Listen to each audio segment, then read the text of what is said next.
যত তাড়াতাড়ি সম্ভব জ্যোতির সঙ্গে তোমার বিয়েটা দিতে পারলে আমি নিশ্চিন্ত হতে পারি। চৌধুরী বংশের মান সম্মান কিন্তু সব তোমার হাতে বাবা। আঙ্কেল, আপনি কোনো কিছু চিন্তা করবেন না, আমি আজই বাবাকে ফোন করে সব জানাচ্ছি, আর সামনে মাসে যাতে বিয়েটা হয় তার ব্যবস্থা করছি। বাবা, জন্ম মৃত্যু বিয়ে এ তো বিধাতার লিখন। তোমরা তোমরা হাজার চেষ্টা করলেও তা বদলাতে পারবে না। আর একটা কথা, আমি অমরকে ভালোবাসি, এ জন্মে কেন আসছে জন্মেও কেউ তোমরা আমাকে অমরের কাছ থেকে কেড়ে নিতে পারবে না। বাবা, ছোটবেলা থেকে তোমার কাছে যা যা চেয়েছি সব পেয়েছি, কোনোদিন তুমি না করনি। আজ আমি তোমার কাছ থেকে অমরকে চাইছি বাবা, অমরকে চাইছি। চুপ কর জ্যোতি, অমর নামটা মুখে আনতে তোর লজ্জা হচ্ছে না? তুই কি পাগল হয়ে গেলি? হ্যাঁ, আমি অমরের ভালোবাসায় পাগল হয়ে গেছি, আর সারা জীবন পাগল হয়ে থাকতে চাই কাকা। চুপ কর, চুপ কর জ্যোতি, তুই কেন বুঝতে চাইছিস না যে ওই পরিবারের সঙ্গে আমাদের সম্পর্ক কোনো দিন জোড়া লাগতে পারে না রে। ওরা তো ছোট কাকাকে খুন করেছিল, ওরা ওরা খুনি। ওরা যদি খুনি হয়, আর তোমরাও তো খুনি। ছোট কাকা ওদের ছোট বোনের ভালোবাসাকে খুন করেছিল, তাকে বাধ্য করেছিল আত্মহত্যা করতে। দোষ যদি কারো হয়ে থাকে তোমরা সকলেই দোষী। বাবা, তোমাদের দুই পরিবারের ঝগড়ার মাঝে আমাদের ভালোবাসাকে বলি দিও না, তাহলে ভগবানও সহ্য করবে না। বলি হবে? ওই শয়তানের বাচ্চা আমার মেয়ের মাথা খারাপ করে দিয়েছে। ওই বদমাইশটাকে এমন শিক্ষা দেব যে ভালোবাসার কথা ভুলে যাবে।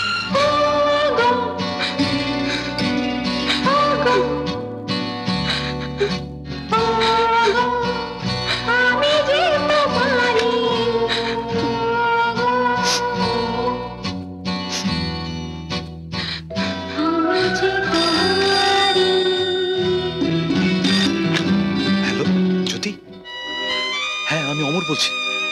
অমর, অমর তুমি আমাকে এখান থেকে নিয়ে চলো অমর। প্লিজ প্লিজ জ্যোতি, একটু বোঝার চেষ্টা করো জ্যোতি।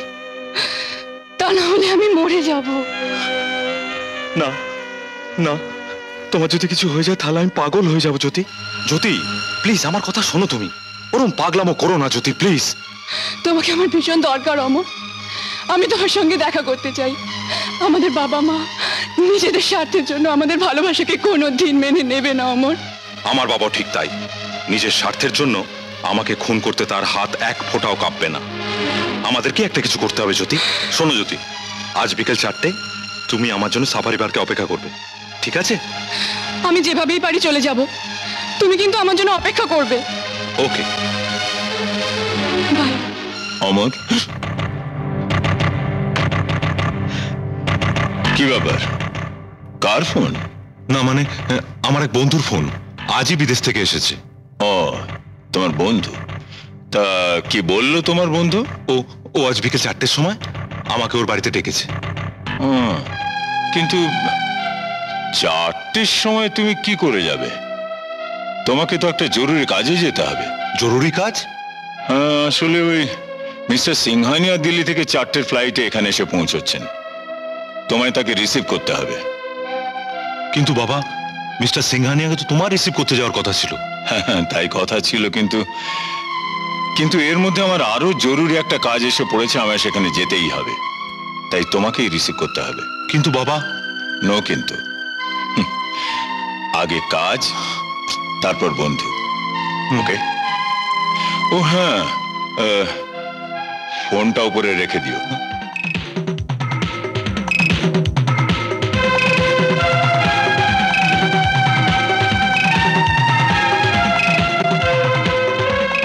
তুমি যার জন্য অপেক্ষা করছো সে আর আসবে না।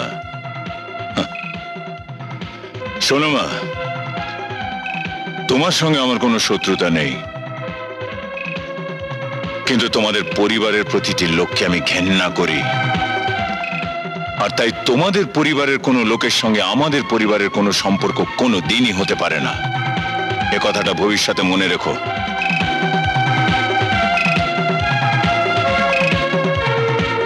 ভুলে যাওয়া আমার পক্ষে সম্ভব নয় বাবা, জ্যোতিকে আমি ভালোবাসি।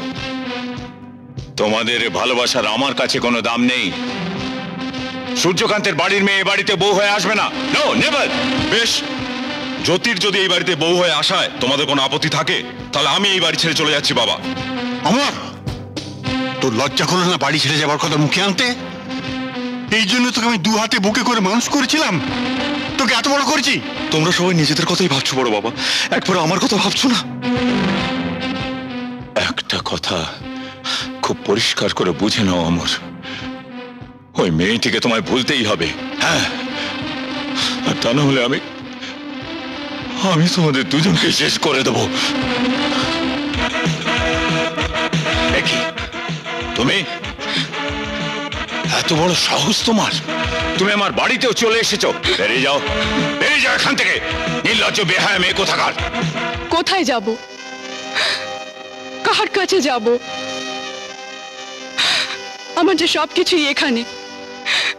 আপনারা কেন বুঝতে পারছেন না? আমরা দুজনে দুজনকে ছাড়া বাঁচতে পারবো না। অমর ঠিকই বাঁচবে, মরতে হয় তুমি মরবে। হ্যাঁ, যেমন ভাবে পদ্মা মরেছে। এসব তুমি কি অলক্ষণে কথা বলছো? ঠিকই বলছি, আর সেটাই হবে সূর্যকান্তের উচিত শিক্ষা। বাহ বাহ বাহ, অপূর্ব। জেলখানায় থেকে থেকে তোর মন এবং মুখের ভাষাটাও ক্রিমিনালদের মতো হয়ে গেছে। দাদা, ইয়েস, অতীতে যা ঘটেছে তার জন্য কি ও দায়ী? ভদ্রলোকের বাড়িতে একটা মেয়ে এসেছে, তাকে তুই যা মুখে আসছে তাই বলে অপমান করে যাচ্ছিস। কি ভেবেছিস তুই আমি মরে গেছি? হ্যাঁ, যা যা, ওকে সসম্মানের ও বাবা মার হাতে তুলে দিয়ে আয়, সেইটাই হবে ভদ্রলোকের মতো কাজ।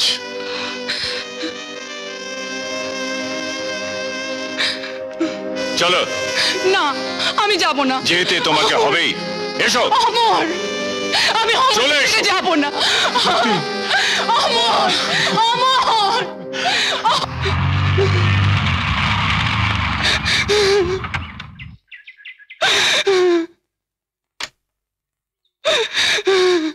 এই নে তোর মেয়ে, এবারের মতন ফেরত দিয়ে গেলাম। ভবিষ্যতে যদি আবার কোনোদিন আমার বাড়িতে ঢোকার চেষ্টা করে তাহলে কিন্তু জ্যান্ত ফেরত পাবি না, মনে রাখিস কথাটা।